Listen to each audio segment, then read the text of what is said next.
All right, everybody. Welcome to another episode of Simply Finance with Shane White. I am here today with David Mehlman of Ommix.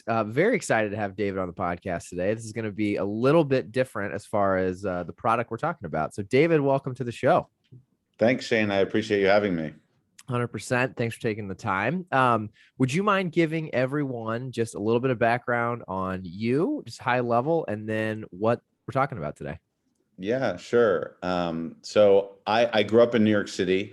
I spent my whole life there until the world changed with the COVID-19 pandemic, Ah, and never thought I would leave. And so I spent 37 and change years there. And in the year and a half, roughly since then, we've lived in 4 states. oh, So bounced wow. around quite a bit. Yeah, we did Massachusetts, Connecticut, and then we were in Los Angeles, and now we're living in Miami. So bounced around a lot after not bouncing around at all. I came back to New York immediately after college, literally the day I graduated. I couldn't get back to New York fast enough. And where in New York? I grew up in Manhattan. I'm actually a third generation Oh, Manhattanite. wow. Very cool.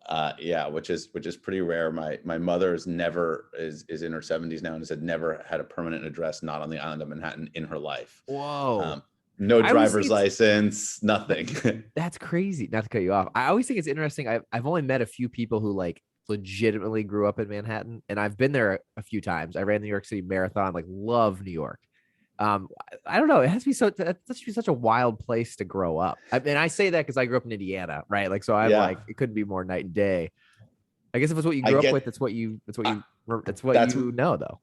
That's my answer. People are like, what is it like growing up in New York City? I'm like, what is it like growing up in Indiana? Mm-hmm. I have no Fair. comparative, ability there. So yes, I guess objectively we grow up fast and we're exposed to a lot at a very young age. I think it's philosophically great because there's no time in your life where you have no real issues of responsibility than your childhood. So getting all of that crazy stuff out of your system at a young age is great for Sure. most people. I also feel like it just prepares you for life really well. It's a very worldly place. You interact with all different types of people. You're in all different types of situations. And it's just, I wouldn't change it for the world. Like I said, I never thought I would leave. And we have a 19-month-old son now, and he's growing up in Miami, which is not a place that I would have imagined. I had visions of my son being a little mini me, but the world changes and you react. So yeah, I came right back after school. I went straight to Wall Street. And I worked doing something called sell side equity research, which is basically covering different industries and different companies within those industries and doing a lot of primary research and writing research reports for investors, institutional investors. So hedge fund managers, mutual fund managers, different types of institutions, and worked in a bunch of different industries there. So, oh, cool. So, explain that a little bit for people listening. Yeah. So would they like hire your firm then to do the research for them? I'm guessing. Yeah, so there are analysts on the buy side, which are the investors that do a lot of their own research, but they count on it's sort of just I wouldn't say an outsourced research platform because they are doing their own research for the most part, but it's sort of having industry experts that they can bounce ideas off, bounce questions off. We have very good relationships with the management teams at these companies. We speak to them a lot. We're sort of a mixture of news and analysis, and I can say this now because I'm not in the industry anymore, a little bit of PR Okay. for the Yeah. companies. But it was really important to me. I worked at a firm that is an independent firm, meaning it did not have an investment bank tied to it. So Ah, it was strictly research. We got paid based on the quality of our research. And I loved it. And I worked, I covered 3 different sectors while I was there. US semiconductors, US interesting regional one. banks. Yeah, it was wild having no technological background, but it was really interesting. US regional banks and US beverages. So a lot of CPG stuff. We worked hand in hand with other CPG teams on, snacks and foods and all sorts of stuff like that. And I did that for a few years and then made the switch over to the buy side to become an investor, where I worked at a large multi-billion-dollar hedge fund for a number of years as an analyst. So got to beat up on all my old colleagues from the sell side and ask them for research reports and to run analyses and stuff like that. Covered mostly consumer and consumer technology there, but a little bit of everything. We were all generalists. I loved that job. I had some great mentors there and some great colleagues. Investing is something that I knew that I wanted to do from like a very early age. I was one of those weird kids that like had a pretty myopic laser-like focus on what I wanted to be. It was just fascinating to me that you're solving a problem. They're all riddles to me, trying to figure out what is a company worth. Well, if I say it's worth X and you say it's worth Y, which one of us are going to be right? I'm hyper competitive. So that, and I like to gamble. So all of those things combined, really culminated in working as an investment professional. I did that for a bunch of years and then just really got burnt out. I was exhausted physically, mentally. It's a rigorous life. And growing up in New York City, I sort of thought that's the way life was supposed to be, had that very much like sleep when I'm dead mentality and burn the candle at both ends. And the people who aren't working hard enough just don't want it as bad. And a lot of unhealthy, now looking back and say unhealthy thoughts about, work-life balance and stuff like that. And was working crazy hours, and just, it was just under a tremendous amount of stress for someone in their mid 20s. Our firm managed over $6 billion and we were making or losing more money than I, in a day than I would ever make or be able to pay back or anything like that. And it's sort of, what did like a work day look like working in a place like that? Yeah. So it was up usually at 6 or 6:30, in the office around 7:30 on a normal day. I covered a lot of European stocks towards the end. So I was actually up in the middle of the night a few days a week for the European Open sometimes, and not every week, but especially during earnings season, which is when the companies report their quarterly earnings and they release them, in the office around 7:30, depending on the day, leaving usually around 7:30, oftentimes later, especially when I was on the sell side. Sell side was in the office at 6:45, usually leaving at 8, 9, 10 o'clock at night. Yeah, it was a grind. A lot of work. I'm aging myself a little bit, but we didn't have BlackBerrys when I first got to the sell side. We had them, and it was nice because you'd have to stay at the office late, but when you were gone, you were gone. And your boss had your cell phone number and stuff like that, but it wasn't this constant barrage of emails, and it wasn't this 24/7 lifestyle. That changed when I got to the buy side, and it, the world changed after 2008 when I was still on the buy side, and the industry changed a lot. And I felt that I really just wanted to get my hands dirty and help build something. And I felt that as investors of basically large cap companies, companies that had billions of dollars in revenue, we weren't affecting that much change, right? It wasn't our job to do that, but it didn't feel like we were as involved as I wanted to be. And so I decided to leave the industry. I took a little bit of time off. I caught up on some sleep, and some, and some travel, and learned to play golf and all the things that you do, I guess. But started to look into the earlier stage industry, started making some angel investments, started consulting and helping out some friends that had startups that needed help on the finance side and didn't, understand about building models or certain KPIs and, sort of the analytics side of things. And then really started to focus more on early stage investing. One of my closest friends and I started investing in things together, our own personal capital, writing pretty small checks in the beginning.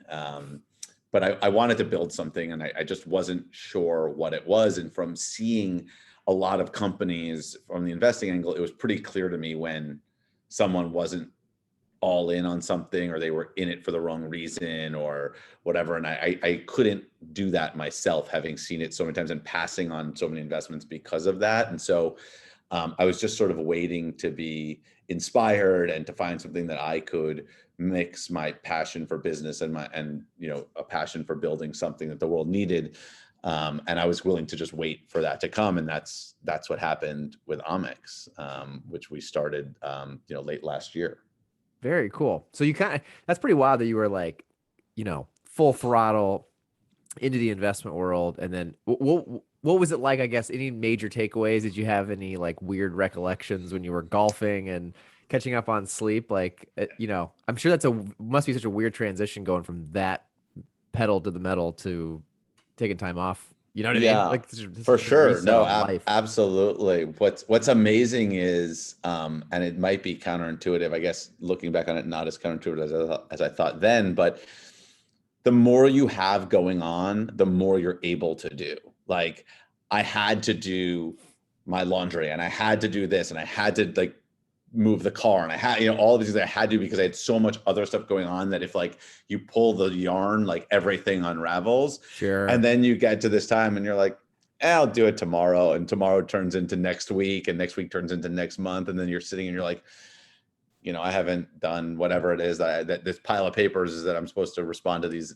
letters or these emails or whatever. It's been sitting here for 3 weeks. And so I think productivity begets productivity in a lot of ways. And it's hard to live. It was hard for me to go like make such a binary shift from going 100 miles an hour to going to 0. I got to do a lot of things that I wasn't able to do. I got to read a lot and catch up on a lot of things that I wasn't able to do. I got to spend a lot of time with friends and do some traveling and just in general take a deep breath. But it wasn't easy. I'm still not great at relaxing or taking time off, much to my wife's chagrin. My phone is never more than 2 or 3 feet away from me. I check my phone more than I probably should, although I would argue that it relaxes me, and I'd be more stressed out if I can't. So when we try to take some time away or some time off, and she says, "Can you just not check your phone?" I try to explain, like, I'm going to be more agitated if I'm I with just you. I am the know that I same way. can't I get do like, it. I try to put my phone down at night at some point. Like I just try to I'm just gonna put it down, enjoy my time with my wife, relax.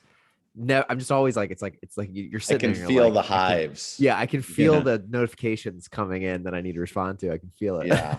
My wife isn't probably going to be too happy about this story, but we went on our honeymoon, obviously after we got married, and we went to Italy, and we were in Venice, and we were taking a boat from the airport to our hotel, and it was this beautiful sunset. My wife's trying to take pictures on her phone, and I'm huddled over in the corner, and she's like, if you're not going to be a part of the picture, can you just get out of the way? Oh no. And I was like, yeah, sure. And she took a beautiful picture of the sunset on our first day of our honeymoon, and the hashtag was, I'm on my honeymoon and David's on his phone. Oh no.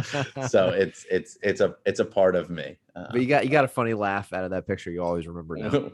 We did. But and especially now working, and we get into this, working in sort of, so focused on health and wellness, screen time is a big deal, and blue light is a big deal. And I've made a lot of, strides and become a much healthier person, which I definitely want to touch on, and was the inspiration for starting Omix. But the screen time and like no phone before bed and no phone right when you wake up, like that stuff is really, really challenging for me. And it's by far the hardest of all the changes that I've made. I try, and it's cyclical. I have days and weeks where I'm really good about it, and then I'm just like, I'll put my phone down and I'll get into bed and I'll read for like a little while. And I'll be like, I wonder if anyone's emailed something important, and no, they haven't. But yeah, so it's weird, it's isn't tough, it? but it's important. Yeah. Well, no, and let's get into that. So, Sure. That's your background leading up to your newest venture. So then how, I guess even then when you were doing these other, components of your career, did you always have an eye for health and wellness, or is this something that just slowly but surely kind of creeped into your life? No, it's the exact opposite. Yeah, I lived pretty pretty hard life, burning the candle at both ends, work hard, play hard, like you said, grew up in New York City. There were a lot of late nights. There were a lot of, very little sleep nights. There were a lot of bacon, egg, and cheeses on the way to the office. I ate 3 meals a day at my desk for a long time, Wow. breakfast, lunch, and dinner. And that ranged from,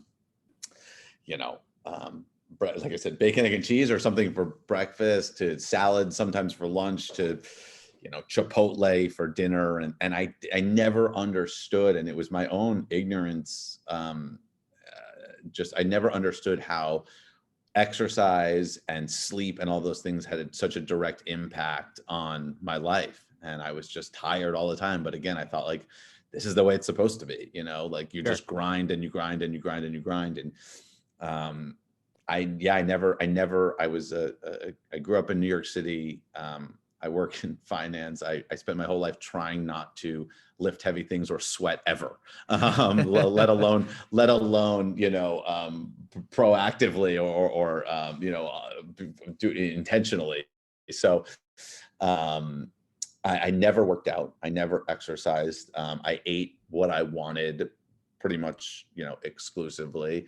I'm lucky I was never, severely overweight or anything like that. Looking back on pictures, I was certainly bloated and inflamed and, not, the epitome of health, but I always felt fine. But never really realized what an impact it was having. And about 2.5 years ago, I was just like, I'm tired all the time. And my energy levels are going down. I'm in my mid-30s at this point, and very cliche. I woke up on January 1st, and my wife and I hadn't gone out. Then, for New Year's, we just stayed home. And so I woke up. I'm a very early riser from all those years on Wall Street. I often wake up, when there's a 3, Oh, wow. starting the clock. Yeah.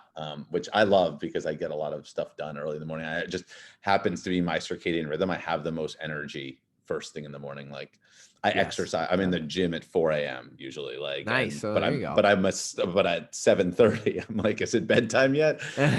So it's just the way that my body works. But yeah, so I got up really early on the 1st of January. I was like, I got to get, new year, new me. And we were living in Manhattan. There was a gym that was literally maybe 100 feet away. And I walked across, like, the total cliche. I was like, hey, I'm here for the gym, and they were like, yep, January 1st, guy in his mid-30s. Like, yep, we're ready for 15 extra pounds on him. Like, this is our bread and butter. Here we go. Let the quota clock roll. It's like literally like 8:30 in the morning on January 1st. Like, people were still like walking around the streets of New York City at the time. I was going to say probably still partying from the night before. 100%. Yeah. And, but I didn't want to lift anything heavy. I had this vision that I was going to like start working out and become like this massively jacked guy. And that was not what I wanted. And I didn't, particularly care that much about, having huge muscles or anything. So I said, I'm going to use the elliptical and I'll get a good, quote unquote, get a good sweat in a few times a week. And that'll really help. And so I started doing that. And then I went down to Florida to visit one of my dearest friends, and was talking with his wife, who is, amongst many other things, a former professional athlete and an incredible fitness personality, and just a great human being all around, and an inspiration, and someone I credit my journey, helping me start my journey. She gets a lot of the credit for that, and continuing to inspire me and support me through it. But she said, this isn't going to work. The elliptical 45 minutes 3 times a week isn't the answer. You've got to lift things. They've got to be heavy.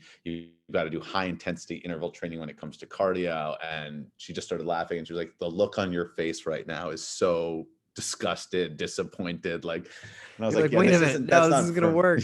I was like, can't I just like stop eating Chipotle? Like, isn't that an easier fix? And she said, no, you can't. Basically, to use a phrase from my former hedge fund days, you can't cost save your way to prosperity. You can't just keep cutting things out and hoping that you're gonna flourish. And she said, give it a try. You're gonna like it. You're a quantitative person. You like seeing progress. You like charting things and tracking things. And I was like, this is a terrible idea, but you're you and I'm me, and and I don't, so I'll give it a try.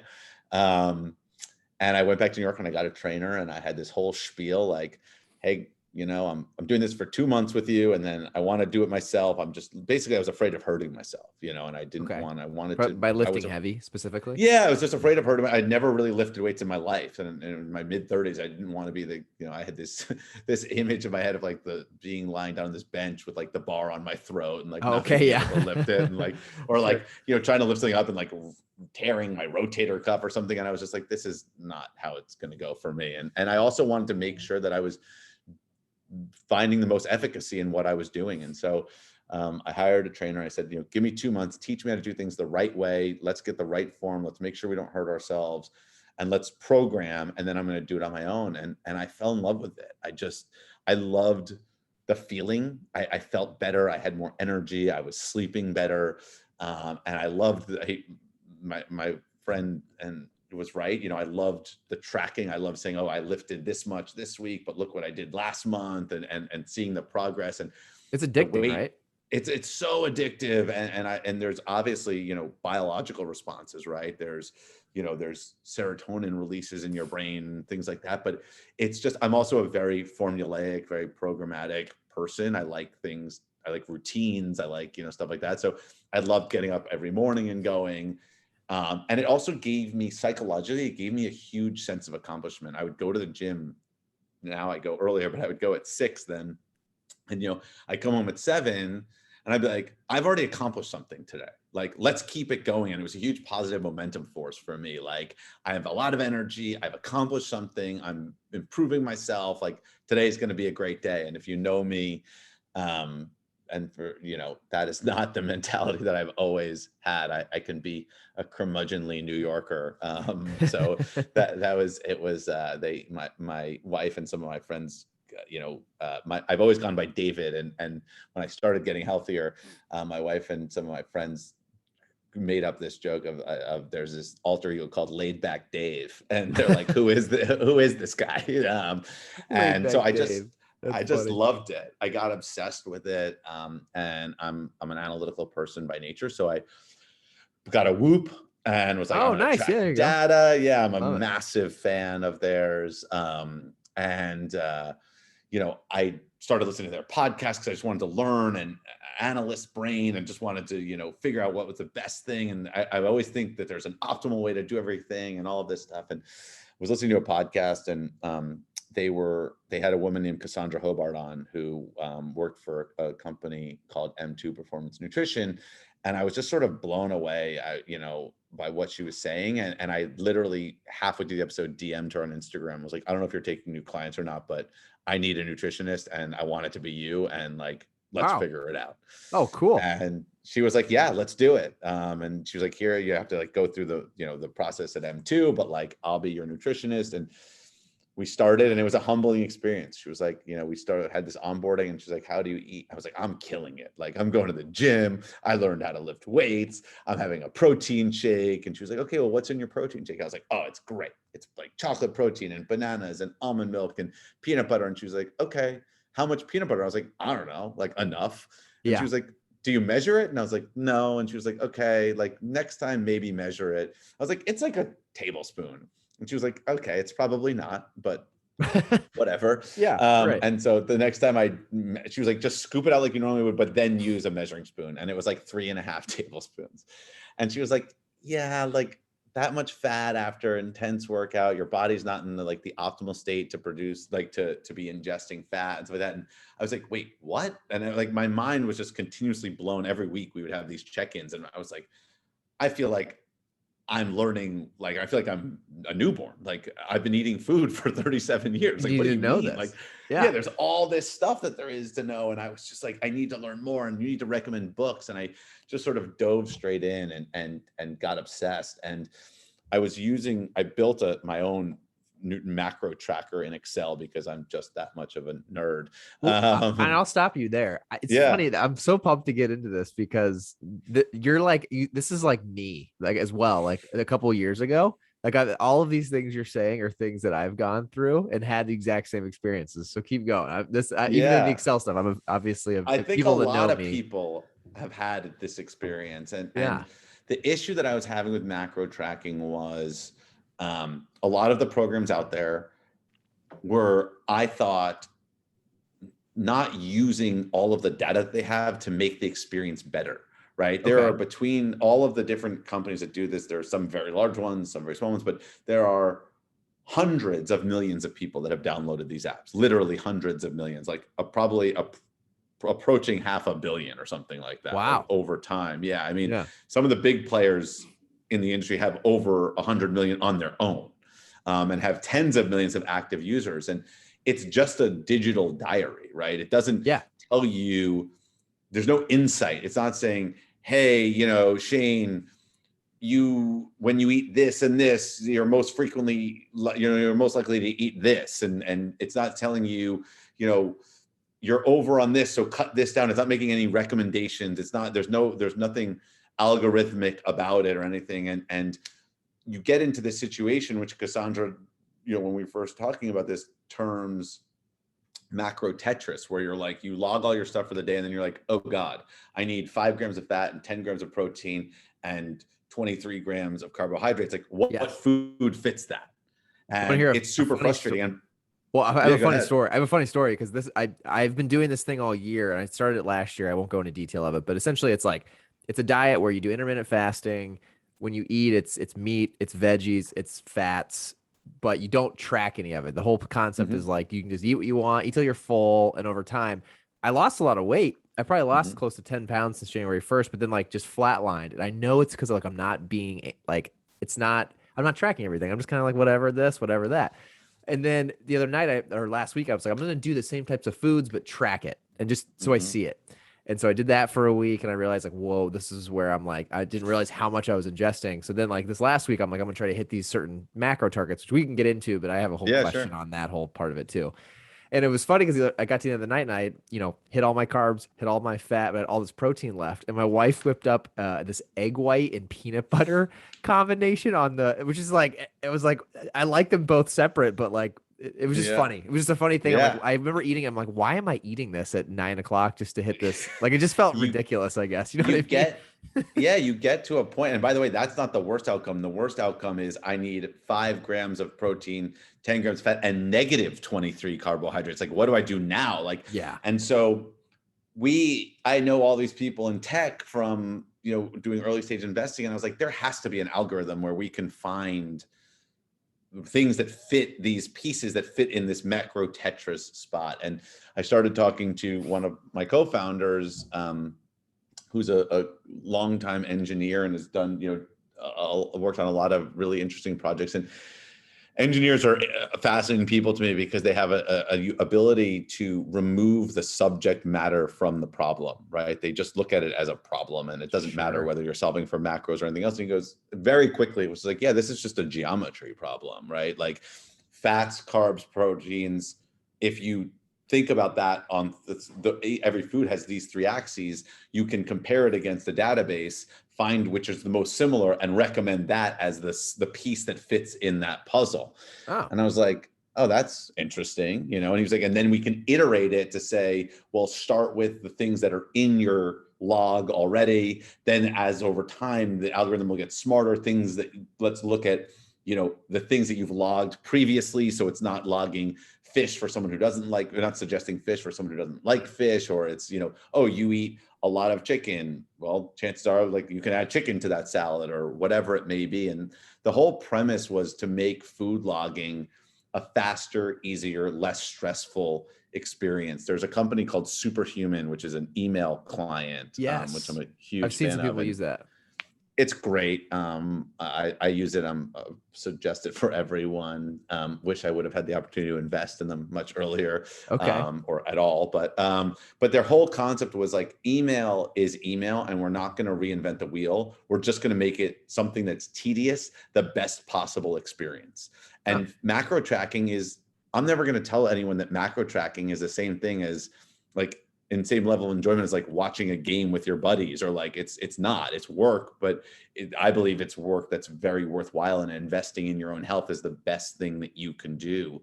But instead of saying, hey, this is going to be fun and this is like a video game or something like that, we're just trying to make it fast, easy, and stress-free. So it's not onerous on you. And part of how we do that is make these suggestions, reimagine the UI and the UX. So it's ways of moving things around and selecting things that you're used to from your phone and stuff like that. And that's just the beginning, but I want to dive into macros. And just one other comment is that there's something called, and I learned this from Cassandra, who is really the source of all of my information when it comes to nutrition, or most of it, at least primary, and usually is the one who recommends me to the things that I read to learn other things. But when you're talking about, you ate until you were full, and which they call satiety, and you were losing weight, but it sort of leveled off. There's something called adaptive thermogenesis. And my guiding principle, having studied this for, not that long, but pretty deeply for the past few years, is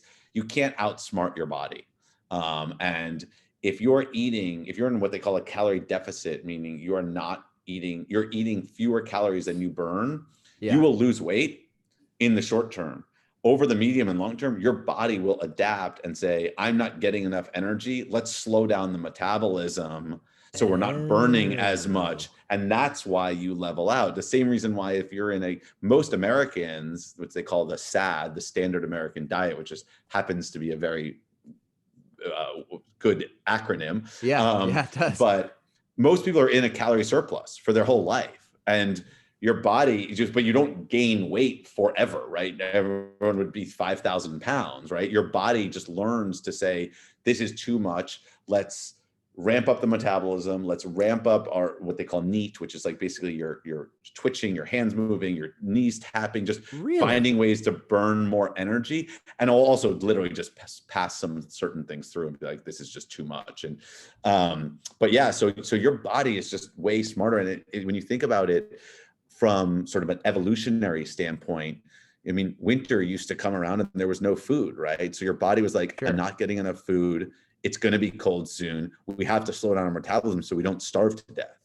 And that's basically what your body is doing. If you're in a calorie deficit for too long, your body's just saying, your body's number one goal is to not die. So it's just going to say, I'm not going to let myself starve to death. I'm just going to slow down my metabolism so I need less energy because I'm clearly not getting enough. So that's why you have that sort of fall off in weight loss over time.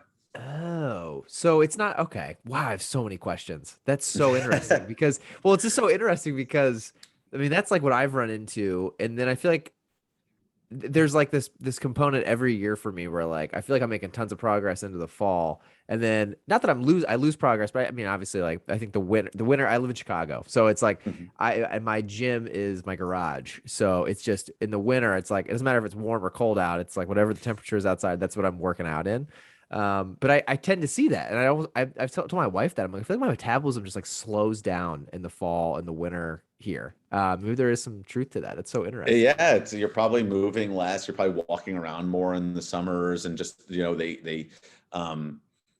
non-exercise. The portion of it's really interesting because I used to think you could also just like exercise your way to weight loss, and like if you look at how much energy you burn in a day exercising versus your total, it's actually a relatively small percentage.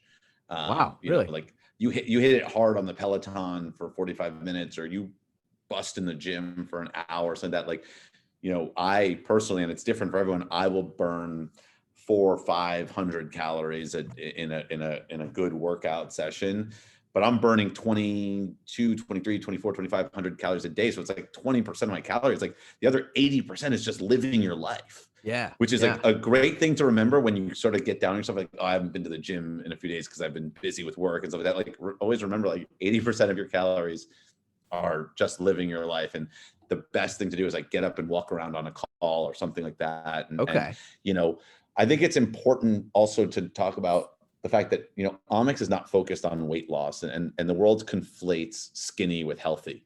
And that's there. We could talk about that for a long time, the reasons why, especially with women, unfairly. And, there are people who have six packs who are tremendously unhealthy. And there are people who are quote unquote pudgy, whose internal organ systems are working very, very well. And Omix is on a mission to help people maximize what is called the health span. So it's the subset of your lifespan during which you're healthy. Oh, okay. So lifespan is just the numeric representation of how many years you're alive. David was born, he died 79 years later, his lifespan was 79 years. But how many of those 79 years was he without chronic disease, right? He had a heart attack at 52, he had diabetes at 63, so on and so forth. So his health span was really only 52 of those 79 years. Wow. And we've gone a long way over the past roughly 100 years. We've increased our lifespan collectively by about 30 something years with the advent of a lot of, quite frankly, pharmaceutical medication, eradicating disease and stuff like that. But we've increased lifespan by 30 something years, and we've increased health span by like mid single digit number of years. So like really? people are living longer, but they're just healthier. sicker. Yeah. So like sicker longer. What's the point? Yeah. Like if you asked me, I could live to 60 and die on my 60th birthday in my sleep, but never be sick, or I could live to 85, but I'll be healthy until 65 and then I'll be sick for 20 more years. Like, I'm not sure what the answer to that is, right? Sure. And now I have a kid and stuff. So, it changes it. When you're in your 20s, you're probably like, just whack me when I'm 60, I don't care. But there's a great article by this guy, Ezekiel Emanuel, who lives in Chicago, is actually the brother of your former mayor. Oh yeah. But he is an oncologist, and he wrote an article a few years ago called why I don't remember the exact title, but something to the effect of why I will die at 75.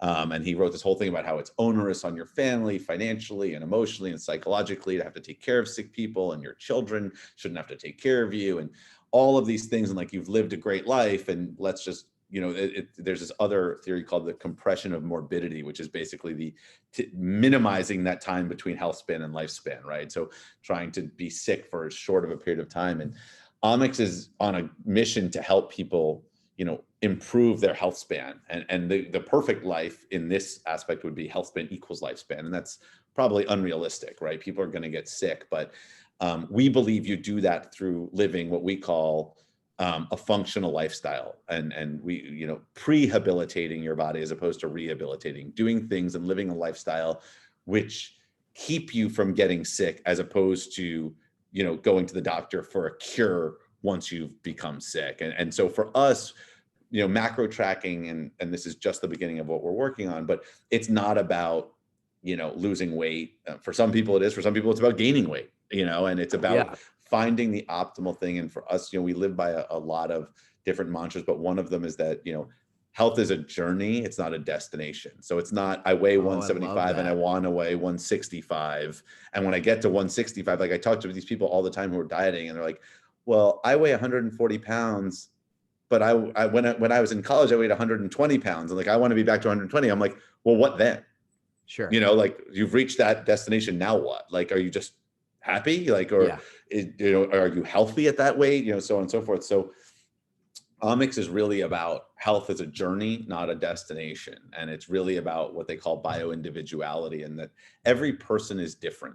And there is no one thing that helps everyone. There is no one pill that can make everyone healthy. There's no one right diet for everyone.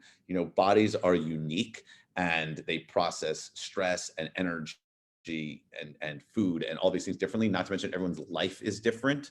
And so for us, it's about helping people find what works for them. And we've started with this macro tracking, but we are going to grow the grand vision, and I can talk about it to some degree, is to create a massive machine learning engine that we call your second brain for health span, which will analyze tons of lifestyle factors and pieces of data, and help find causal relationships between those things to help you create a lifestyle that you can live functionally for a long time. Because as Cassandra always says to me, the best diet or routine or anything is one that you can sustain for a long period of time. Definitely. So our goal is to help people find those factors and create that lifestyle that works for them and is not sort of an all or nothing crash, but also helps them be healthier for longer and prevent, chronic disease later on in life. I love that. It's so interesting, is what you're building. I mean, like the foundation of what you're talking about is so in line with, like, what you mentioned, Whoop, for example. I think Whoop is like kind of in that same general world, but like on the strain side of things. And then just from my time at RX Bar, obviously I've gotten to know a lot of people and just understand the CrossFit world and like their Sure. whole beginning and like their belief system. It sounds like honestly, like all three of those, the three of you together would be just a great combination, whether that's all together as one business or as a, you know, Stay partnership. tuned is what I can say. Okay. Love it. We No, are that's so we are cool. in conversations with a lot of people in this ecosystem, some of whom you mentioned, Okay. Love it. and we are hoping. I believe that there is a moral responsibility here, and I take, this is a company, it's a business, but it's a movement, just as much. And I think that there's an altruistic part of it, and I want to have an Ommix foundation at some point. Nutrition is a really hard thing, and a lot of people don't know even what they don't know. And I Yeah. don't say that from an instructor or holier than thou place. I was one of those people, and if I can do it, anyone can do it. And my sister-in-law used to teach elementary school kids with special needs in the South Bronx in New York City. I mean, the most at-risk kids in that you can think of. It's like South Side of Chicago or South Central Los Angeles or any of these unfortunate places. And these kids are the most needing and the least prepared. And so I believe that we can help children learn how to eat healthier, and it will affect their lifestyle and their ability to perform and how they feel and all of these things in ways that will have profound impacts on their lives. And I believe that that's a responsibility that we have to our fellow citizens who don't have as much opportunity as we do to learn about these things at home or in school or anything like that. That's really cool. No, that's awesome that you have like a bigger vision for this whole entire business. I think it's so interesting because, everyone in my circle, whoever I've ever talked to about Whoop or I've talked to about dieting, I feel like the challenge always is most of these tools always seem to run separate. Like they're all like, Whoop is like everyone I know that loves Whoop is like, yeah, but I wish there was like a nutrition piece to it. And then same thing with like an Apple Watch. But even then, like my Fitness Pal, sometimes I feel like people use that to track macros, but then it's like, well, is that optimal with what I'm doing every outside the kitchen? So I love it. I mean, this is like what I talk about all the time. I'm like, I feel like I have so many different tools, but I don't know if they're all even talking to each other. You just had an idea for a company called Omix.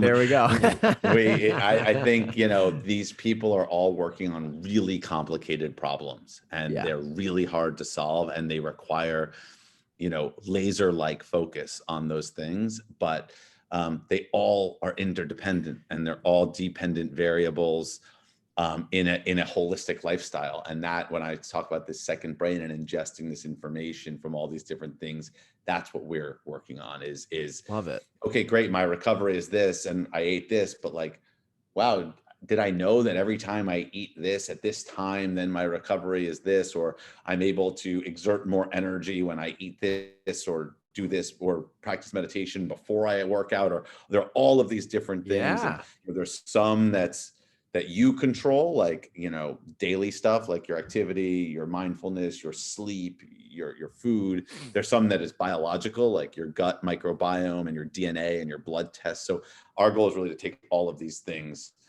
and throw them into one brain and have it sort of analyze and, like I said, find these causal relationships between what works for you, because that, I think, is one of the most important factors, because what works for Shane is not going to be what works for David. Yeah, which and you that's see a really lot. You important. see this like copy paste, like this is the way to get a six pack. This is the way to lose 20 pounds. This is, yeah, you do it. That's very, very, very It's true. the easiest way. It's the Good easiest way to marketing. maximize your addressable market. Yep, exactly. That's It's what to I've started tell to say learn. say something You works know, for everyone, I've been on and like there you my like go. that sounds very cliche, but I've been on like a fitness journey. I would say whatever if you want to call it health journey since Sure. freshman year of college. My roommate who ended up being my best man, he was like the one that got me to start going to the gym and start thinking about diet.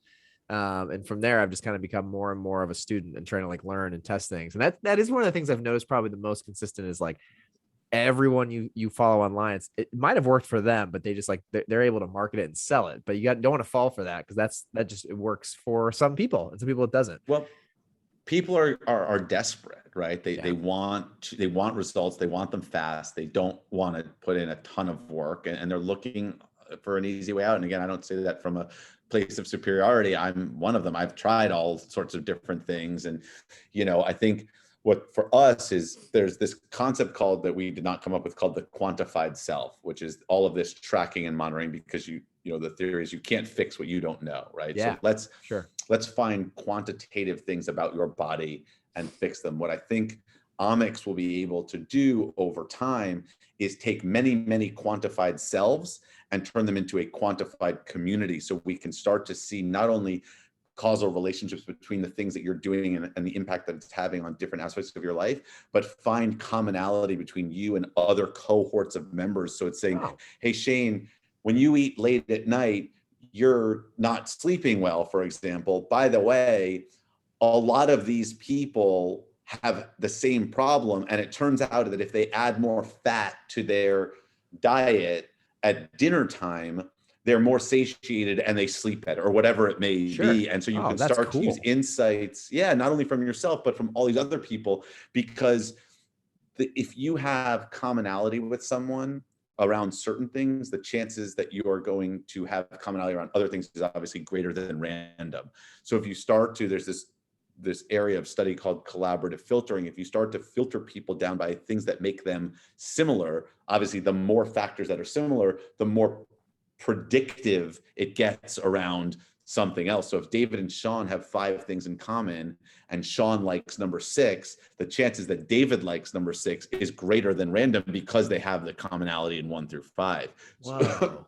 So when you have all of these quantified selves, you can put them all together into this quantified community and find all these relationships amongst people and help people give people instruction and advice and suggestions and recommendations around how to live this functional lifestyle, not only based on their own data and their own activity, but how they relate to other people. Wow. Oh, that is so fascinating. Very cool. So, I mean, okay, this is all I'm obviously very intrigued, loving all this. From a business perspective, like, where is Omix today? I mean, it sounds Yeah. like you guys have been obviously you have a very, very, very, very, very cool vision for where this is going. Would love to know where it's at today. Yeah, so Omix today is in the superhuman of food tracking phase. We've built a beta. We're in private beta testing with the M2 nutrition performance nutrition group Oh, that I okay. talked about. That Cassandra Oh, is yeah. a coach there, and Mike Malloy, who is the founder, is a brilliant guy, brilliant nutritionist, brilliant coach of people. Was a competitive CrossFit athlete, is really just a great guy. And we worked with him. He generously offered to share our beta with their user base. And we're not a coach, and some people need coaching, and I cannot. Still a client of M2. That's how I met Cassandra, but I still am an active paying client. I would recommend anyone who is in search of nutrition coaching to go to M2 Performance Nutrition. But so we started a closed beta with them over the last month. It went better than I think we could have expected. We had a few hundred people testing the app out. That sign up number was higher than we thought it was going to be. Awesome. And the responses have been great. We asked people after a few days of using the app to rate it, compare it to what they were using before they started trying Omix. Would they switch? And almost 75% of the people that responded, of the testers, said that they would switch from whatever program they're using today to Omix, which, considering Wow. At a beta stage too. That's we're fantastic. yeah, we're really lucky. The team is incredible. They just work tirelessly. They think tirelessly about how to make the product better. I'm not an engineer, so they make me look pretty good when I have to talk to people like you, but they deserve the credit for building just an incredible product. We've talked to a number of other people in the fitness and health world, not coaches, but fitness programming people and gyms and training methods and all this stuff, and they all sort of say, like, what you've built is as good as whatever else is on the market today already, and you're just getting started. So that's where we are today. Would love for your listeners to sign up for the beta. We'll shoot you a link that you can send out or put in the show notes or whatever, and Thank you. we'll That'd get be them awesome. priority access, and they can get right to the top of the wait list. And the next step is to go out and raise our seed capital round, and then start getting to work on building the second brain, and hopefully, middle of next year, we'll be able to launch that functionality to the general public. Wow. But it's been an adventure already, and it's going really well. And I'm lucky to work on something that's so personal and passionate, such a strong passion of mine, and with people who share my vision and make me look good, and just do such incredible hard work every day. And we're loving it, and we're excited to take the next steps.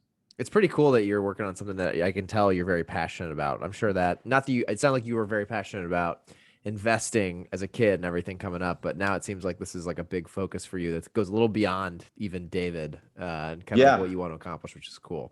I think it does for sure. I got into fitness and wellness and health, in my late 30s, and I feel younger and better and happier and stronger, and like I'm a better friend and a better business partner and a better husband and, a better, child and brother and all these things than I have been ever in my life. And I think all of that, or the vast majority of it, has to do with how I feel. I just feel better. And I think it's important for everyone. And I think everyone can do this. So I'm really, really passionate about it.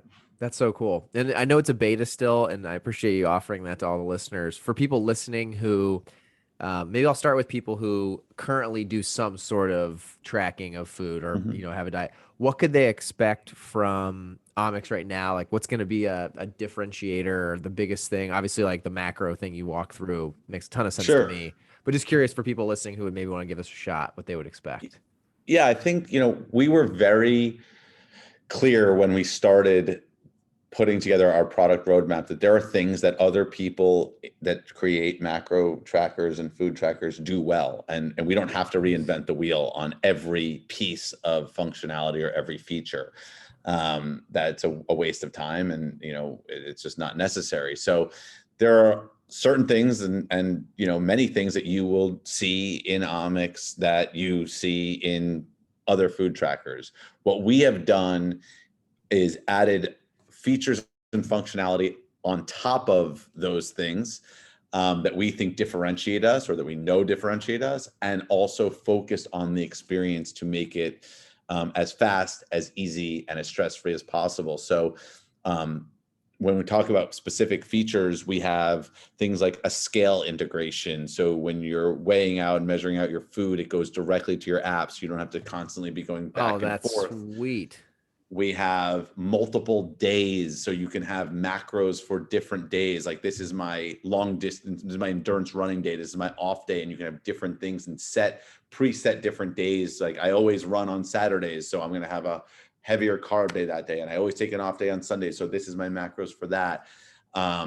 Things like sharing your meals we're putting out. So I track, my wife tracks, I do the cooking in our family, and I get a text every morning that says, hey, have you logged dinner yet? And I have to take a screenshot and send it over. So the ability to just zap her with the meal that I already logged, to share between friends or spouses, or, whatever it may be. All sorts of really interesting stuff like that. The recommendations is a big factor. We talked about that macro Tetris thing. So when you're filling out your day, it will start to recommend, hey, Shane, you're under on fat, add more peanut butter to that shake. Or, hey, you're over on carbohydrates, don't eat 4 ounces of pasta, eat 3 ounces. And it will help you guide yourself through that day, which takes a lot of time and stress out of it. Yeah. And from a UI and UX, which is, tech speak for the experience and the interface,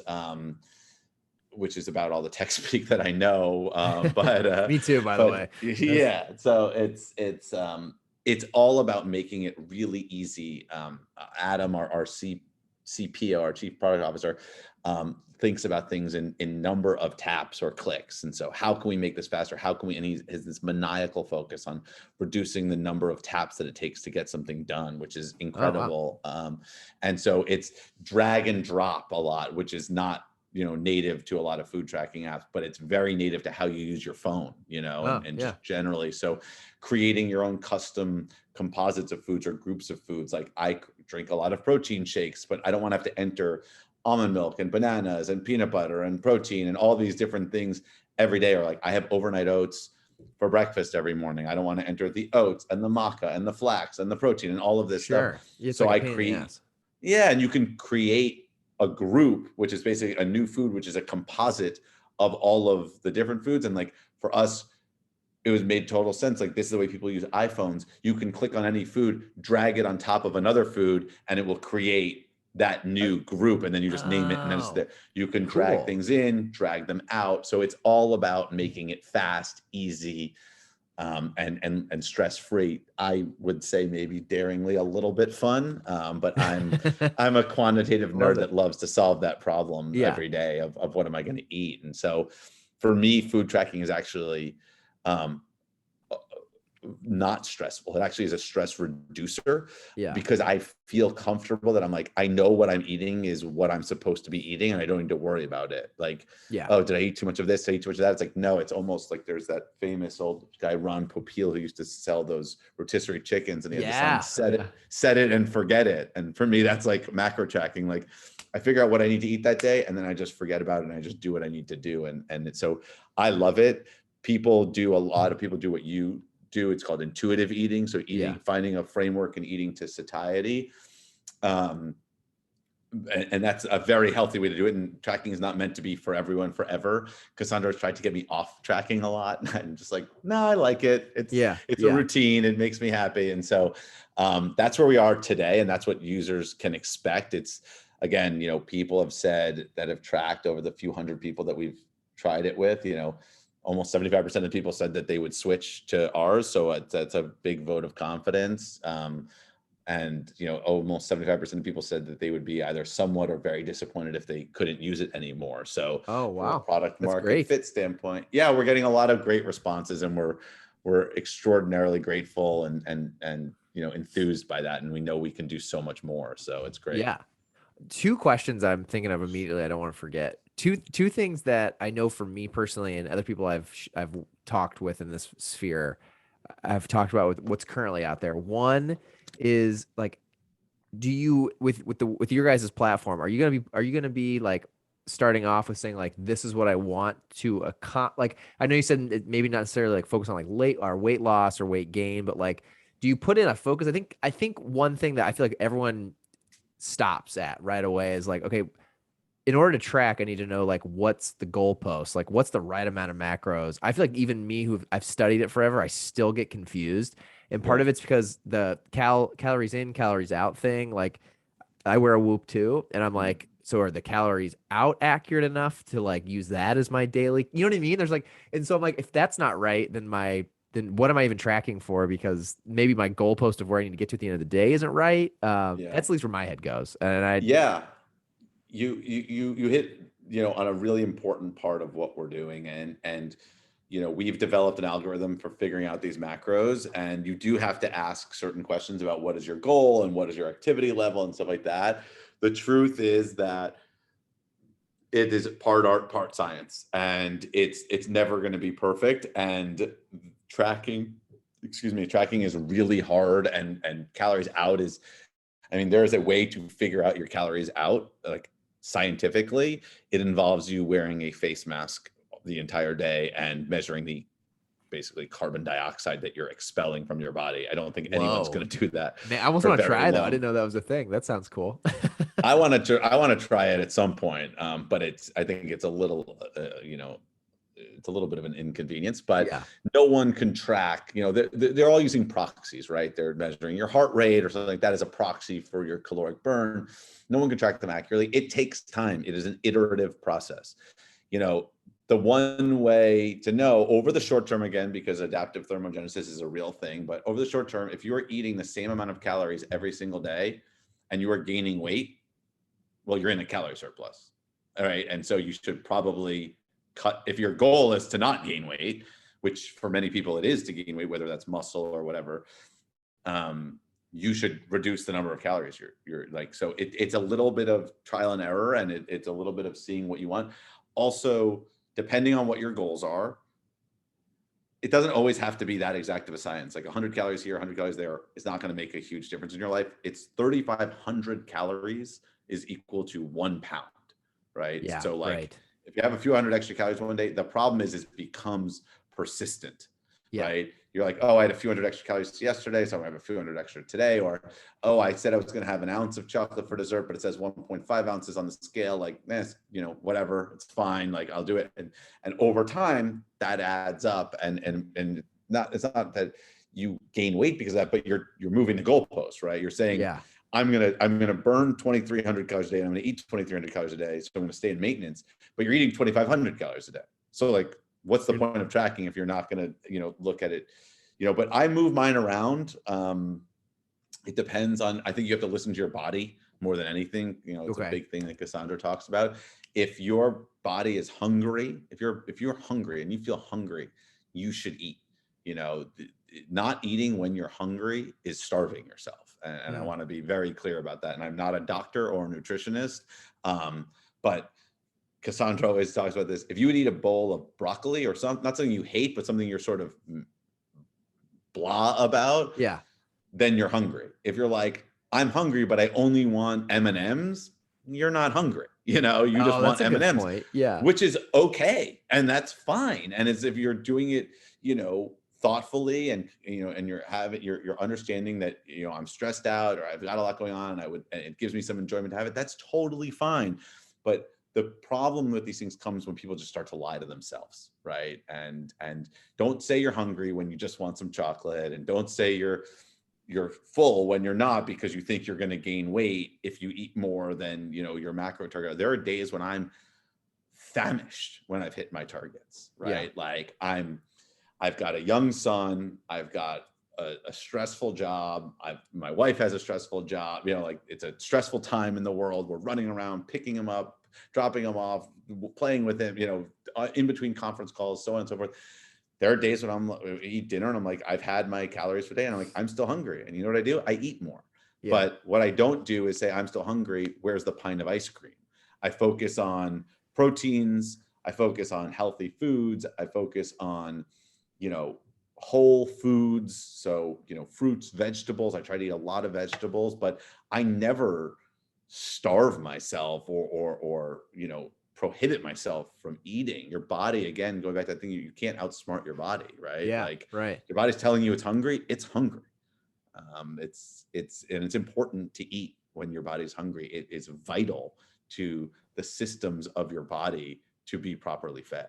Got it. Yeah. No, that's a great response. I appreciate you giving that context. And then the other one that I know a lot of people have issues with is, okay, Sunday through Friday at lunch, crushed it, tracked everything, hitting it. You want to go out and cheat on the weekends, and you worked for it. I think a lot of people do that, like balance of maybe a meal or two a week where they just kind of get to eat whatever they want. For you guys, and I know something with like MyFitnessPal or some of these other ones I've used, trying to track things like mixed drinks or food that's out at a restaurant. Do you have any I mean, maybe your platform is going to help with some of that, but like, just curious on like how you guys are thinking about that kind of stuff. It's really hard. There's no doubt about it. What I would say is, generally, I'm not a big fan of the term cheat days. It gives sort of a naughty connotation. You're not cheating. You haven't done anything wrong. You're living your life and you're making decisions, and that's fine. I think it's inflammatory. I think it causes people to binge. They're like, a cheat day, I have to eat 7,000 calories a day because I'm going to be restricted the rest of the week. And like, again, going back to like, a diet is what you can do. The best diet for you is what you can do consistently over a long period of time. And if you feel this need to like binge and then purge and be restricted, like that's not a healthy lifestyle for you. So I would encourage people not to do that. I would encourage people to have days, depending on what your goals are, of course, but for most people that are sort of in maintenance, to have days where allow yourself to enjoy, perhaps a little bit more food or something like that.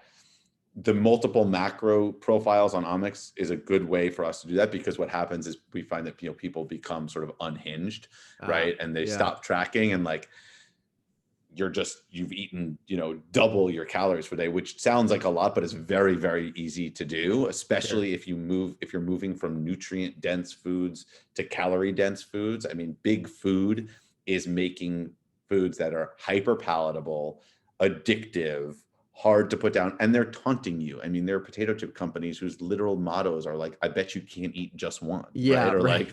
like, once you pop, you can't stop. They're like daring you to eat more, basically. And so what I would say is, don't be hard on yourself. You're an adult. You get to make decisions. You can do what you want, number one. Number two, try to focus on those days on eating whole foods. So if you want to eat more stuff, eat more chicken and broccoli and vegetables, and have the chocolate and have the ice cream, whatever. But where you're going to quote unquote let loose on the healthy stuff, and monitor the stuff that is, more calorie dense than nutrient dense. And that's good advice. Yeah. It's psychological a lot to me too, right? Like, I feel like I was so restrictive for a long time, and so adherent to the rules. And then Thanksgiving came around, and I was like, the most dangerous place in the world on Thanksgiving 2020 was between David Mehlman and food. Like, I was like, move out of my way, like, danger, Will Robinson. That's hilarious. And I got sick. Like, I felt terrible. Like, my body was like, what are you doing to us? Yeah. So I think it's all about putting yourself in good situations. Put yourself in situations where it's easy to make good decisions, and avoid situations where it's easy to make bad decisions.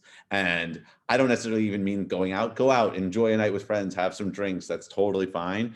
I mean things like, don't sit down on the couch with the tub of ice cream, because it's really easy to eat the whole thing. I've done it many times, sit down on the couch with your vegetables and all that stuff, but measure out how much ice cream and say, this is what I'm allowing myself to have. You know what? If you get to that and you still want more, have a little bit more, but make yourself have a proactive decision, as opposed to just mindlessly, we've all done it. You've got a show on the DVR, you sit down, there's 3/4 of a pint of ice cream. You're like, oh, I'm just going to have a little bit. You get engrossed in the television show. The next thing you know, you're scraping, you're like, well, that's a weird sound for ice cream to make. It sounds like cardboard, and you're like, I ate the whole thing and I didn't even know.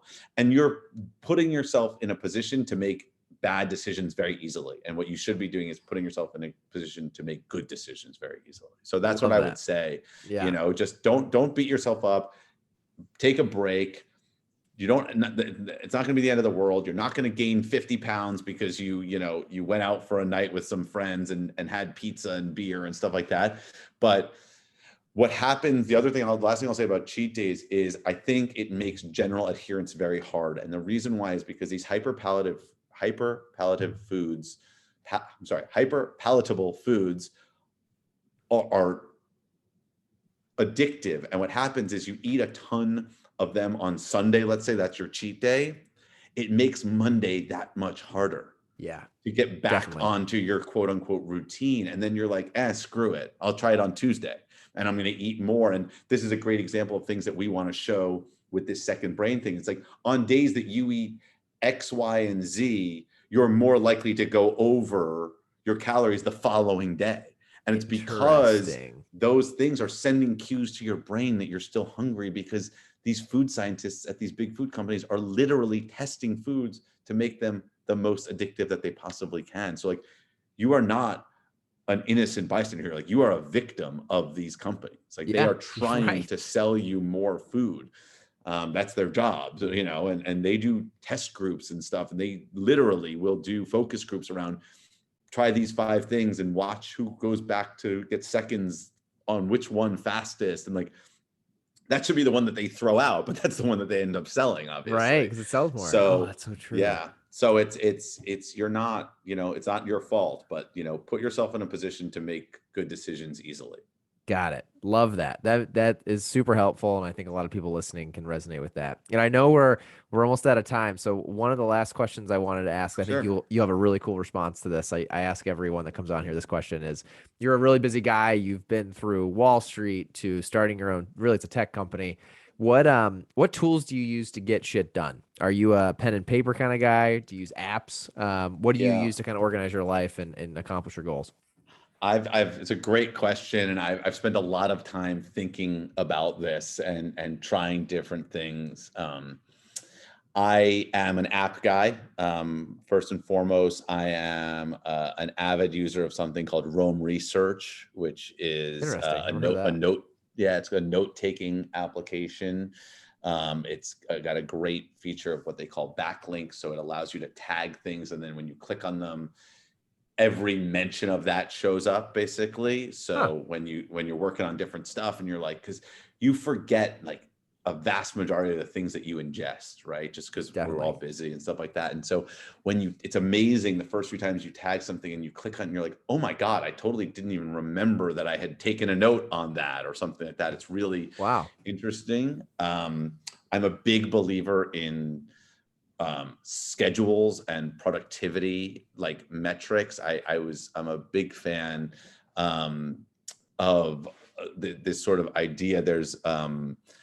It's a philosophy called being indistractable, which is obviously a play on words on indestructible. Yeah.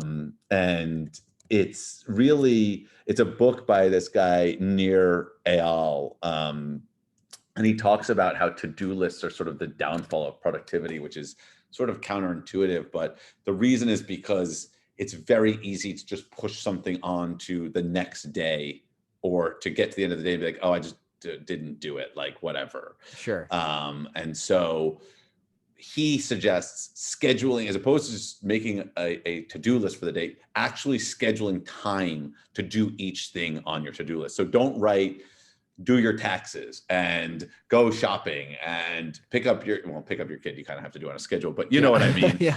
Say from 9 to 10, I'm doing my taxes. From 11 to 12, I'm doing this. From 11, from 12:30 to 1, I'm doing this. And Basically actually time put blocking, times. right? Yeah. Yeah. But it's basically time blocking. And so that I think is really important. And then the last thing I would say is Superhuman, the email I'm gonna check that out. app. Yeah, it's made email. I get to inbox zero. It's really fast. It's like lightning fast. And it allows you to basically make a decision, throw away forever, mark for later, or respond to right now. It forces you to make a decision on one of those three things. And so you can either delete it, you can respond to it, or you can mark for later, and you actually get to like one keystroke. It brings up this menu and you can choose the day and the time that you want to remind Oh yourself. wow. So you're always at inbox zero. And I always have this phrase like, it's made it so I can't hide from my inbox anymore, right? Like Love that. when there are 50 emails in there, I'm like, yeah, whatever. It's sort of like the to-do list thing. I'm like, I'll get to it, right? Yeah. Like, Yeah. you know, but when it's like there's just one email glaring you in the face in your inbox, Handle it. you're Yeah. like, out of my inbox, save it for later, or do it now. I And it love really that. forces you to be productive. So I'm big on productivity because I have to be, because just like everyone else, we're all busy. And I just think that we waste a lot of time. And I would say the last thing, this is probably the third last thing that I've said, but the last thing is, I was talking to someone about journaling, which I've tried to get into with a modicum of success, but not a ton, is nothing is as big of an obstacle or is going to take as long as you think it's going to in your head. And I live by that phrase. Like there's so many days where I'm like, even in my email, I'm like, move it to later. And then I'm like, you know what? It's going to take me 30 seconds. Just do it. Yeah. It's going to take you 30 seconds, or you're going to stare at this thing. It's going to pop up later, and you're creating this momentum of pushing it off and procrastinating and stuff. So I've always tried to live by that thing. Like nothing is as difficult or as time consuming as you make it out to be in your head. Just do it now. I love that. I use this thing called a full focus planner, which I think it helps to quite a degree for me. But the moral of my story was there's a part in there about personal tasks, and I tend to like try to keep it really short and concise. But the other day my wife was in my office and we were both talking, and I looked down and I realized there was something I do it once a week where I like move it to the next week, the things I didn't get done, or it's a chance for me to like, should I just take it off, whatever. And one of these things I looked at, I'm like, I've literally had that on my list for a year, I think. And I went back and looked and I had, and I was like, you know what? I'm just doing it right now. And I did it. It took me 10 minutes. And I was Exactly. like, that's been on my list for, how many times have I rewritten this? 52 times. And I could have just taken 10 minutes and done it a year ago. And I would have had the And thing and it would have been, this whole thing. it and it goes full circle because you asked me what the difference was between working and taking the time off, and that's exactly what happened. I had that, Oh, that bunch of shirts that needed to go to the dry cleaner, and when I had a job where I was working, like, 12 hours a day, I only had this 15-minute slot to take my shirts in, so I had to do it. Now sure. I'm like, does it matter if I do it tomorrow or the next day or the next day? And the next thing you know, 30 days have gone by and the shirts are still there or something like that. So 100%. Yes. it I'm all the same comes way. full circle. Yeah, yeah. You can it's like paralysis analysis type thing. Yep, Love absolutely. it. But those are really helpful. I know we're out of time. So the most important thing though, I wanted to make sure we get is how can people follow you and how can Sure. people follow Ommix and learn more about Ommix? Yeah. So Ommix.com, Ommyx, is our website. We have a place to sign up for the beta. We also have a blog up now where we talk about important issues in health and wellness. At Omix on Twitter, at Omix_health on Instagram. We reach out. This is like I said, this is a community. This is a movement. This is a moral obligation. We want people to be involved. We want to interact with you guys. We want to learn from you. We want you to learn from us, and we all want to help each other live longer, happier, healthier lives. Love that. Such a cool mantra. I'm excited. I will definitely want to get in and try this. I think I'm going to become a huge fan. I can already tell. Absolutely. Awesome. Well, David, thank you for taking the time today. I appreciate it. And I'm excited to see what you guys do. Shane, thanks so much for having me on. I really appreciate it, and look forward to chatting more and look forward to your feedback on the app. 100%, my friend. Love it.